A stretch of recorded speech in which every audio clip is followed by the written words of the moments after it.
할렐루야. 우리 앞뒤 옆에 계신 분들과 인사 나누겠습니다. 잘 오셨습니다. 은혜 받으세요. 이렇게 인사하겠습니다. 여러분, 사진을 하나 보시겠습니까? 여러분, 이 사진이 어떤 사진인지 아십니까? 지난달 미국 하와이주 마우이 섬에서 산불이 일어났습니다.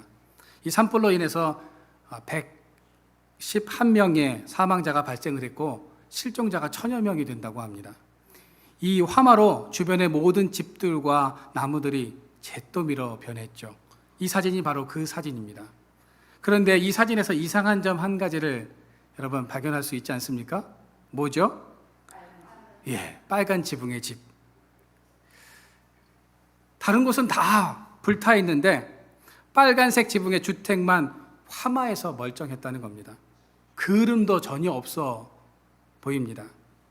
이 집이 불타지 않은 구체적인 이유는 정확하게 알려지지는 않았지만 이 집은 두꺼운 콘크리트 벽으로 만들어진 주택이었고 지붕도 최근 철제로 다시 만들었던 것이 이 화재를 피해갈 수 있었던 이유로 추정하고 있습니다.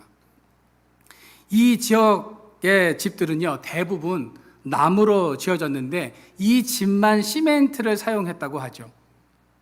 이 집의 주인은 밀리킨이라는 사람인데 100년 된 목조주택을 사서 흰 개미를 방지하고 건물을 보존하기 위해서 집을 개조한 것이 화재를 피할 수 있었던 요인이라고 그는 그렇게 고백하고 있습니다. 이 밀리킨 씨는 기자와 화재에 대해서, 불타지 않는 집에 대해서 인터뷰를 하다가 마지막 부분에 이런 이야기를 합니다. 자신의 집을 살 곳을 잃은 사람들을 위해 쉼터로 제공하고 싶다는 말을 해서 많은 사람들에게 감동을 주었습니다. 저는 이분의 인터뷰 내용을 보면서 이분이 어떤 분이고 어떤 삶을 살아왔는지는 잘 모르겠습니다. 하지만 이분이 그리스도인이었으면 좋겠다라는 그런 생각을 했습니다. 아니, 밀리킨 씨는 그리스도인 같다는 생각이 들었습니다. 자신의 거처를 쉼터로 제공하고 싶다는 말은 누구나 쉽게 할 수 있는 말이 아니죠. 주변 이웃에 대한 따뜻한 마음, 또 배려와 사랑이 없으면 절대로 할 수 없는 말이기 때문입니다. 저는 밀리킨 씨의 모습 속에서 진정한 그리스도인의 모습을 보게 되었습니다. 여러분, 진정한 그리스도인은 내면의 신앙의 삶으로 나타나고 드러나는 사람입니다. 그런 사람은 하나님뿐만 아니라 사람들에게도 감동을 주는 삶을 살아간다는 거죠. 성경에 보면 하나님과 사람들에게 감동을 준 대표적인 사람이 있다면 그는 다니엘일 것입니다. 다니엘은 바벨론에서 페르시아로 왕조가 바뀌는 상황 속에서도 살아남았던 사람입니다. 정권이 바뀌면 대부분 어떻습니까? 고위공직자들은 다 바뀌게 되어 있습니다. 하물며 바벨론에서 페르시아로 나라가 바뀌었는데도 불구하고 다니엘은 어때요? 살아남았다는 거죠. 다니엘이 이런 상황 속에서도 살아남을 수 있었던 이유는 무엇이었을까요? 하나님뿐만 아니라 사람들에게도 본이 되고 존경을 받을 만한 사람이었기 때문입니다. 존경을 받는 사람은 정권을 넘어서 시대를 넘나드는 삶을 살아가게 되어 있습니다. 당시 우상을 섬기던 페르시아 왕이었던 다리오 왕마저 다니엘을 통해서 하나님을 찬양할 정도였습니다. 오늘 여러분들이 읽지는 않으셨지만 다니엘서 6장 26절입니다. 우리 말씀을 같이 한번 읽어볼까요? 시작. 내가 이제 조서를 내리노라. 내 나라 관할 아래 있는 사람들은 두려워할지니 그는 살아계시는 하나님이시요 영원히 변하지 않으실 이시며 나라는 멸망하지 아니할 것이요 그의 권세는 무궁할 것이며. 다리오 왕은요, 이방 왕이었습니다. 하나님을 믿는 사람이 아니었다는 거죠. 우상을 섬기는 사람이었습니다. 그런데 어떻게 그런 사람의 입에서 이런 엄청난 신앙 고백이 나올 수 있었을까요? 다니엘의 삶의 모습을 보고 다리오는 살아계신 하나님을 알게 된 것입니다. 하나님의 나라는 멸망하지 않을 것이며 그의 권세는 무궁할 것이라는 말을 하고 있습니다. 여러분, 좀 이상하지 않습니까? 보통 이런 말은요, 다리오 왕이 아니라 다니엘이 왕에게 할 법한 말입니다. 그런데 도리어 다리오 왕이 다니엘이 하나님께 이렇게 고백하고 있다는 거죠.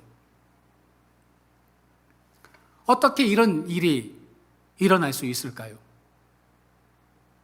그것은 다니엘이 하나님뿐만 아니라 사람을 감동시키는 삶을 살았기 때문입니다. 다니엘의 삶을 가만히 보면 하나님과 사람 앞에서 이렇게 살아가는 사람도 있구나 하는 감탄이 흘러나오는 삶을 살았다는 거죠. 그렇다면 다니엘의 어떤 모습을 보고 하나님께서 또 사람들이 감동했을까요? 첫째는 민첩함입니다. 우리 3절 말씀을 같이 한번 읽어보도록 하겠습니다. 시작. 다니엘은 마음이 민첩하여 총리들과 고관들 위에 뛰어남으로 왕이 그를 세워 전국을 다스리게 하고자 한지라.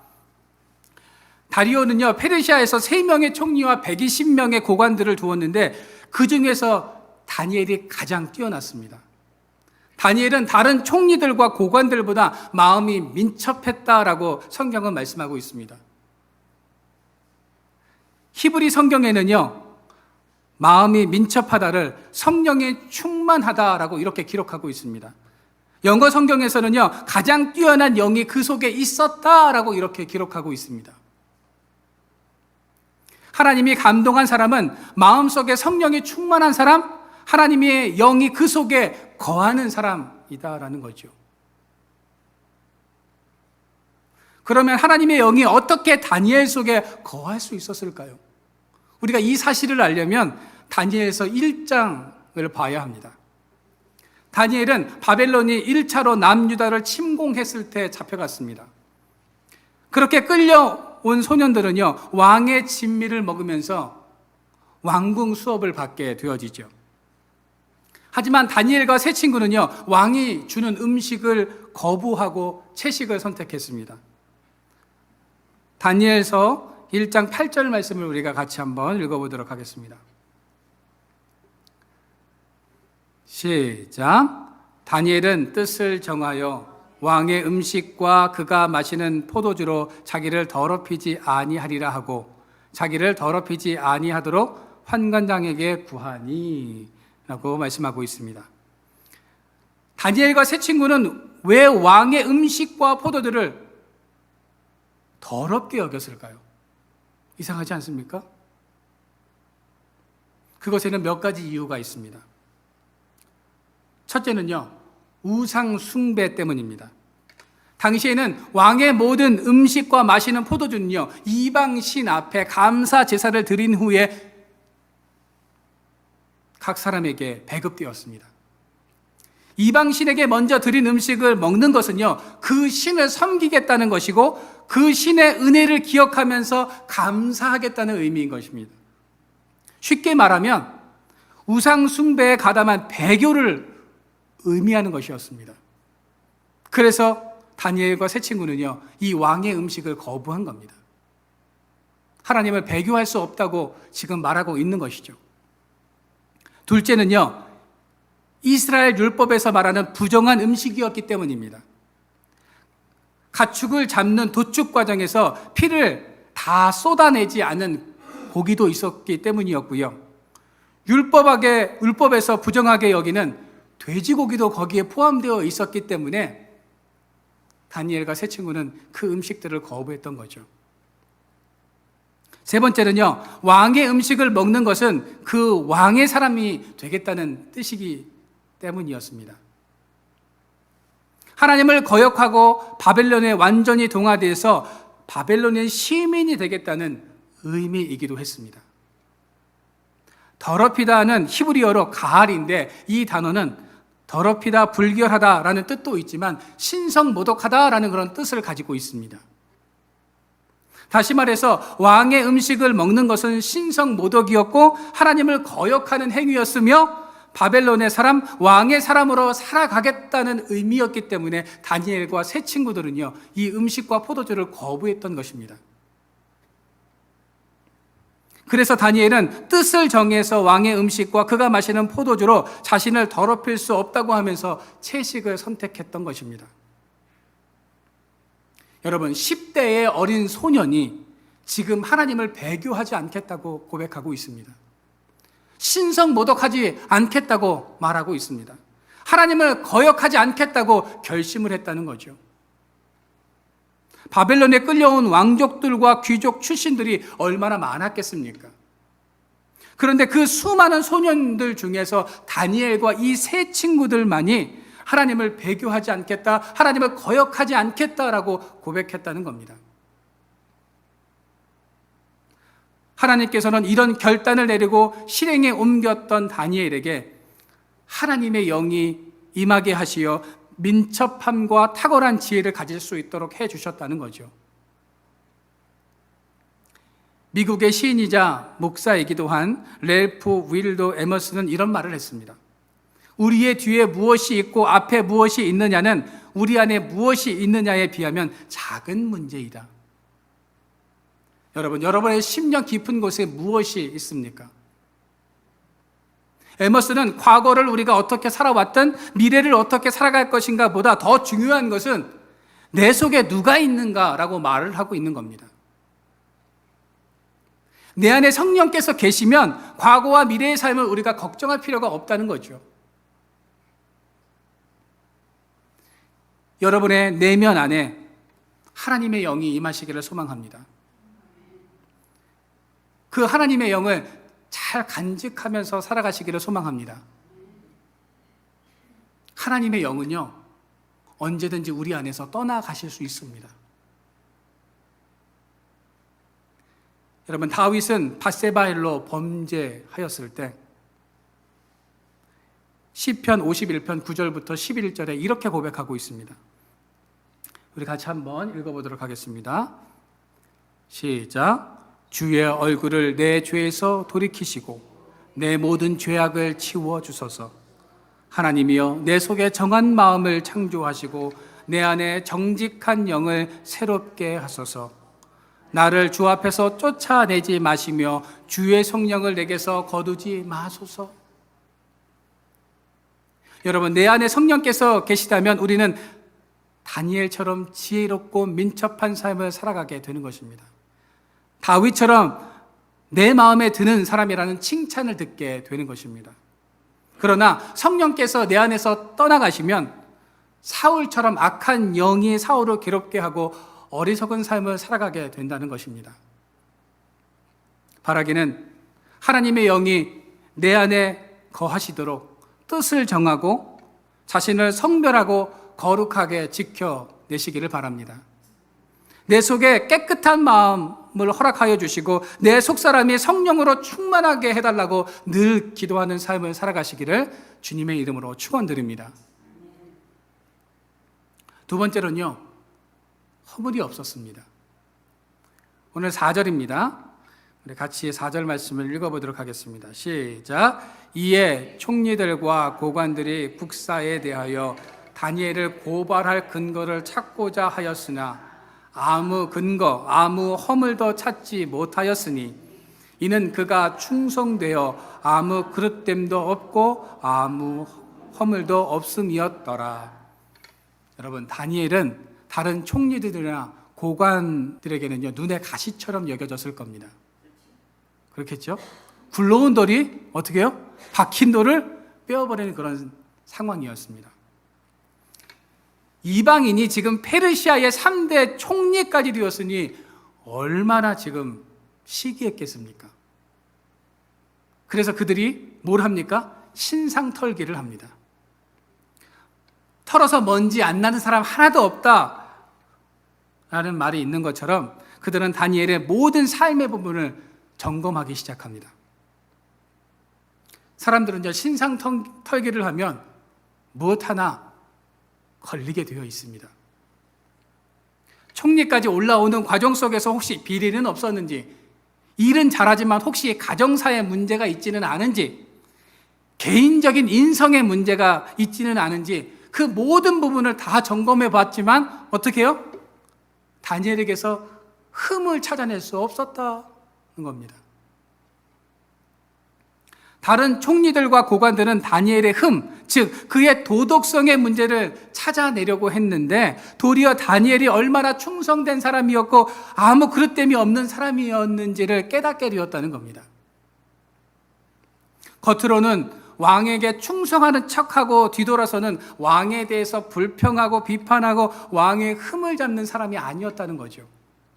겉과 속이 다른 사람이 아니라 한결같은 충성된 사람이었다는 것을 그들도 깨닫게 되었다는 겁니다. 그는 정직했고 일할 때 공명정대했고 사심 없이 정직하게 일 처리를 했습니다. 또 그는 아무 허물도 없었습니다. 허물이 없다를 원어에서 보면요, 성실하다, 게으르지 않다라는 그런 뜻을 가지고 있습니다. 다니엘은요, 맡은 일에 대해서 꾀를 부리지 않고 요령을 피우지 않았다는 겁니다. 철저하게, 성실하게, 부지런하게 자기에게 맡겨진 일들을 잘 감당했다는 거죠. 야, 오늘은 좀 피곤한데? 오늘 일을 좀 내일로 좀 미루자, 귀찮다라고 하면서 미루지 않았다는 겁니다. 자기에게 주어진 시간을 낭비하지 않았다는 거죠. 그는 비록 포로로 잡혀왔지만 흠잡을 데 없는 아름다운 향기를 바라는 삶을 살았던 것입니다. 여러분, 총리들과 고관들이 다니엘에게서 흠을 발견하지 못했던 이유는 무엇일까요? 다니엘은 삶으로 하나님을 보여준 사람이었기 때문입니다. 유명한 저술가인 토저 목사는요, 최고의 성경 번역은 그리스도인의 삶이다라는 그런 말을 했습니다. 하나님을 가장 잘 보여주는 것은요, 글이 아니라는 겁니다. 뭐요? 성도의 삶이라는 거죠. 우리가 성경을 통해서 하나님을 발견할 수도 있어야 되겠지만 우리 그리스도인의 삶을 통해서 그 삶의 모습 속에서 하나님을 발견해야 된다는 겁니다. 다니엘은 그런 삶을 살았습니다. 도저히 그에게서는요, 허물을 찾아볼 수가 없습니다. 그러자 치졸한 짓을 하기 시작합니다. 다니엘의 신앙을 건드렸습니다. 다니엘의 신앙심 외에는 아무것도 고수할 것이 없다는 결론을 내렸습니다. 5절입니다. 5절 말씀을 같이 한번 읽어보도록 하겠습니다. 시작. 그들이 이르되 이 다니엘은 그 하나님의 율법에서 근거를 찾지 못하면 없으리라 하고, 이 구조를 통해서 우리는 다니엘의 신앙이 어떠했는지를 짐작할 수 있습니다. 다니엘은 하나님을 은밀하게 남들이 모르게 믿는 것이 아니었습니다. 모든 사람이 다니엘은 하나님의 법대로 사는 사람이야, 신앙이 철저한 사람이야, 하나님의 사람이야 라고 인정했다는 거죠. 다니엘의 신앙은 하나님을 알지 못하는 사람들도 인정한 믿음의 사람이었다는 겁니다. 우리가 살아가다 보면 저 사람, 그 사람, 그리스도인이지. 그 사람이 믿는 예수님이라면 나도 믿고 싶어. 나도 믿을래. 이런 말을 제가 가끔 들을 때가 있습니다. 저는 우리 그리스도인이 이런 칭찬을 들어야 한다고 생각합니다. 오늘날에도 다니엘과 같은 허물이 없는 사람이 많다면 얼마나 좋을까요? 우리가 다니엘 수준은 아니어도 최소한 하나님, 교회가 손가락질 당하고 욕먹는 일은 없어야 되지 않겠습니까? 네. 여러분, 우리는 세상 사람들의 관점과 시선, 더 나아가서 하나님이 우리를 어떻게 바라보고 계실까를 늘 의식하면서 살아가야 하는 것입니다. 마치 하나님이 내 앞에 계신 것처럼 호람데오의 삶을 살아가면 다니엘처럼 흠없는 삶을 살아가게 되는 것입니다. 세 번째로, 세상에 무릎 꿇지 않고 하나님께 무릎 꿇었다는 것입니다. 다니엘은요, 탁월했고 지혜로웠으며 그의 도덕성은 페르시아에서 찾아볼 수가 없을 정도였습니다. 여러분, 그가 탁월했고 도덕성이 높은 것도 귀감이 되었겠지만 하나님께서 다니엘을 통해서 감동받으셨던 부분은요, 하나님께 무릎 꿇는 자리를 사모했던 것입니다. 그렇게 하나님께 무릎 꿇고 기도했을 때 영적으로 민첩하게 해주셨고 도덕성이 높은 사람이 되게 해주셨다는 거죠. 10대 때부터 하나님 앞에 기도 훈련을 했던 다니엘은 청년이 되고 장년을 지나서 80세 노인이 되어서도 한결같은 모습으로 지금 기도하고 있다는 겁니다. 오늘 10절 말씀입니다. 우리 같이 한번 읽어볼까요? 시작. 다니엘이 이 조서에 왕의 도장이 찍힌 것을 알고도 자기 집에 돌아가서는 윗방에 올라가 예루살렘으로 향한 창문을 열고 전에 하던 대로 하루 3번 무릎을 꿇고 기도하며 그의 하나님께 감사하였더라. 여러분, 다니엘의 기도에는요, 몇 가지 특징이 있습니다. 집에 돌아가서 어떻게 해요? 예루살렘을 향해 창문을 열고 기도했다고 되어 있습니다. 여러분, 창문을 닫고 기도하면 하나님께서 안 들어주실까요? 우리가 창문을 딱 열어요. 하나님 들으십니까? 오, 그래! 창문 딱 닫으면 하나님 막 외쳐도요, 뭐라고? 하나님께서 그러실까요? 페르시아의 지금 고관들이요, 다니엘의 흠을 잡으려고 어떻게 하면 호시탐탐 그 기회를 노리고 있는데, 다니엘은 그럼 이때 창문을 닫고 기도하면 안 들키잖아요. 그들에게 꼬투리를 잡히지 않을 수 있잖아요. 그런데 그는 어떻게 기도하고 있습니까? 늘 하던 대로 창문을 열고 지금 기도하고 있습니다. 그것은 솔로몬의 기도를 다니엘이 알고 있었기 때문입니다.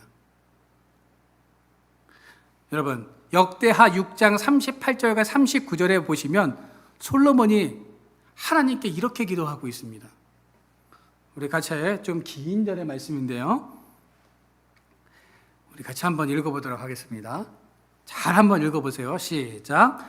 또 그들이 자기들을 사로잡아 간 사람들의 땅에서라도 마음을 다하고 정성을 다하여 주님께 회개하고 주님께서 그들의 조상에게 주신 땅과 주님께서 선택하신 이 도성과 내가 주님의 이름을 기리려고 지은 이 성전을 바라보면서 기도하거든. 다음이요. 주님께서는 주께서 계시는 곳인 하늘에서 그들의 기도와 간구를 들으시고 그들의 사정을 살펴보아 주십시오. 그다음에요. 주님께 죄를 지은 주님의 백성을 용서하여 주십시오. 나의 하나님, 이곳에서 사람들이 기도할 때마다 주님께서 눈을 떠 살피시고 귀를 기울여 들어 주십시오. 다니엘은 솔로몬이 성전을 건축한 후에 하나님께 기도했던 이 내용을 잘 알고 있었다는 거죠. 이 내용대로 지금 기도하고 있다는 겁니다. 솔로몬이 예언자입니까? 예언자는 아닙니다. 그런데 솔로몬이 기도할 때 하나님께서 이런 기도를 하게 하셨다는 거죠. 이 내용을 다니엘이 알고 있었습니다. 그리고 지금 이 솔로몬의 이 기도의 내용대로 지금 이스라엘 백성들이 그런 상황 속에서 지금 어떻게 기도하고 있습니까? 솔로몬이 기도했던 대로 정말 창문을 열고 그 성전을 향해서 지금 기도하고 있는 겁니다. 다니엘은요, 예루살렘을 향해서 기도하면 하나님께서 들으신다는 사실을 지금 믿고 있었다는 거죠. 현재는 자신을 죽이려는 사람들이 호시탐탐 기회를 엿보고 있다는 사실을 알면서도 다니엘은 역사를 주관하시는 하나님을 더 의지하고 있는 것입니다. 다니엘은요, 몇 번 기도했습니까? 아까 10절에서 3번 기도했습니다. 왜 3번일까요? 3-4번은 해야, 기도는 3-4번을 해야지. 아침, 점심, 저녁 정도는 해줘야 되는 겁니까? 당시 이스라엘의 제사장들은요, 아침에 성전문을 열고 9시, 12시, 그리고 성전문을 닫는 오후 3시에 하나님께 기도드리고 제사를 드렸습니다. 사도행전 3장에 보면 베드로와 요한이 성전에 올라간 시간은 오후 3시로 성전문을 닫을 때 드리는 기도 시간이었습니다. 예수님이 십자가에 달리신 시간은요, 성전문을 여는 아침 9시부터 오후 3시까지였고, 성전문을 닫을 때 예수님은 이 땅을 떠나셨습니다.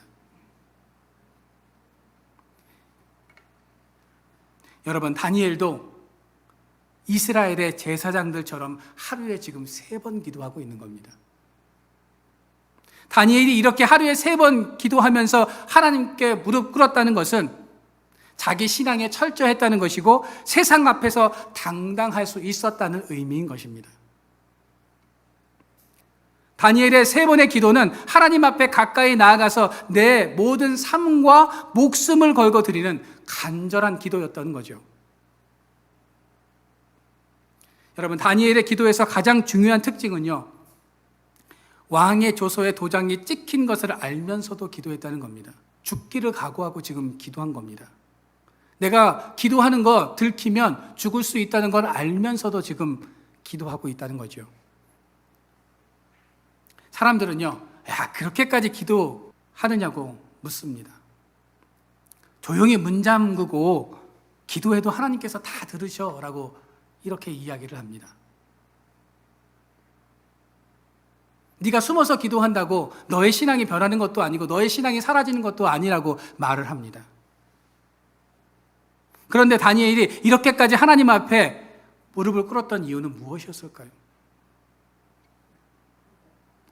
10대 때부터 지금까지 자신과 함께 해주시고 인도하신 하나님, 친구들이 용광로 속에서 죽게 되었을 때 건져주신 하나님, 그 하나님과 늘 마주하며 살아왔기 때문에 다니엘은 하나님 앞에 무릎을 꿇었던 것입니다. 여러분, 다니엘은 하나님을 두려워했기 때문에 죽음과 세상을 두려워하지 않았습니다. 하나님 앞에 무릎을 꿇었기 때문에 세상의 무엇에도 무릎을 꿇지 않았다는 거죠. 이스라엘이 망하고 포로 생활을 하게 되어서 하나님의 이름이 땅에 떨어진 시대 속에서 그분의 마음을 시원케 해줄 수 있었던 사람이 바로 다니엘이었다는 거죠.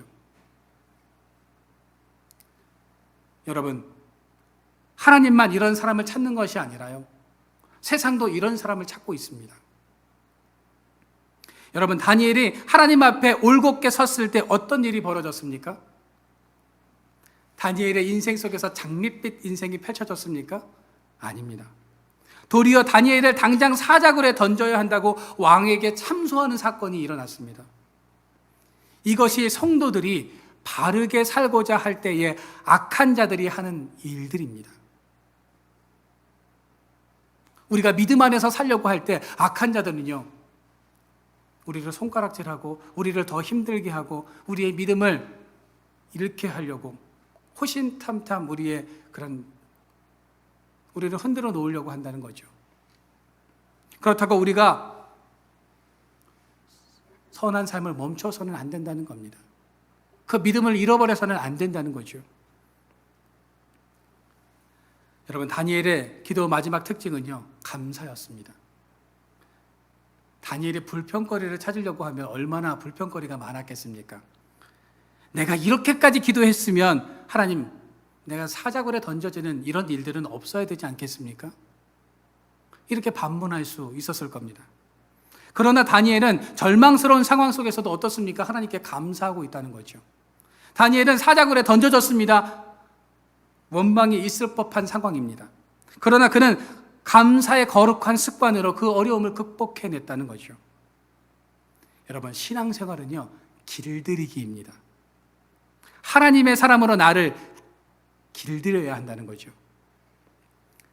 야생마를 길들이듯 내 마음대로 살아왔던 우리의 생각과 우리의 마음을, 우리의 삶을 이제 하나님의 마음과 생각으로 삶으로 길들여야 한다는 겁니다. 그게 바로 신앙생활입니다. 여러분, 바라기는 감사로 나를 길들여 가시기를 바랍니다. 나를 하나님의 사람으로, 거룩하고 정결한 사람으로 길들여 가시기를 바랍니다. 다니엘 6장 16절과 20절입니다. 우리 같이 한번 이 두 절의 말씀을 읽어보도록 하겠습니다. 시작. 이에 왕이 명령하매 다니엘을 끌어다가 사자굴에 던져 넣는지라. 왕이 다니엘에게 이르되 내가 항상 섬기는 너의 하나님이 너를 구원하시리라 하니라. 20절입니다. 다니엘이 든 굴에 가까이 이르러서 슬피 소리질러 다니엘에게 묻되 살아계시는 하나님의 종 다니엘아, 내가 항상 섬기는 내 하나님이 사자들에게서 능히 너를 구원하셨느냐 하니라. 여러분, 다리오 왕이 어떤 고백을 하고 있습니까? 사자굴에 던져지기 전에 다리오 왕은요, 다니엘에게 내가 항상 섬기는 너의 하나님이 너를 구원하실 거다라고 이렇게 고백하고 있습니다.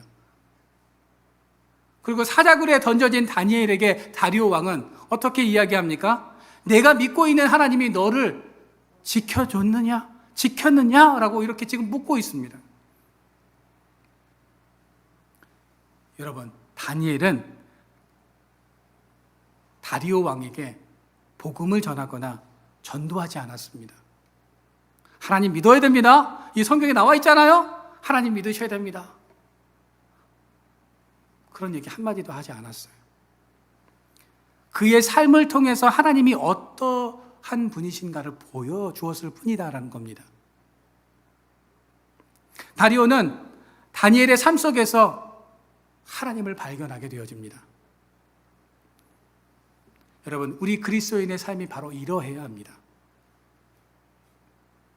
내 주변의 사람들에게, 이웃들에게, 가족들에게 나를 통해서 하나님, 예수님이 보여야 한다는 거죠. 나의 말투와 나의 행동과 나의 눈빛과 나의 생활 속에서 예수님이 드러나야 한다는 겁니다.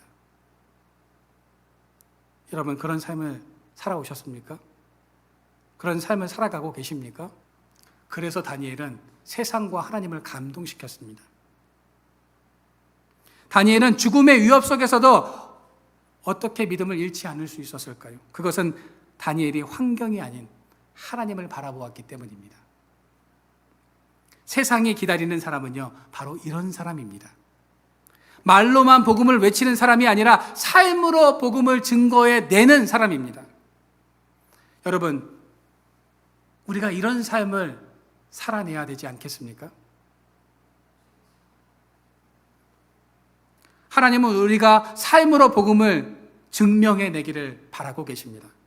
나를 거룩한 습관으로 길들이는 하나님의 사람이 되기를 원하고 계십니다. 세상과 사람에게 무릎 꿇는 인생이 아니라 하나님께 무릎 꿇는 인생을 살아가기를 원하고 계십니다. 흠잡을 데 없는 믿음의 삶을 원하고 계십니다. 성령의 사람, 성령으로 충만한 삶을 살아가기를 원하고 계십니다. 오늘도 우리가 이런 삶을 살아내서 사람들뿐만 아니라 하나님을 감동시키는 저와 여러분들의 삶이 되어지기를 주님의 이름으로 축원드립니다.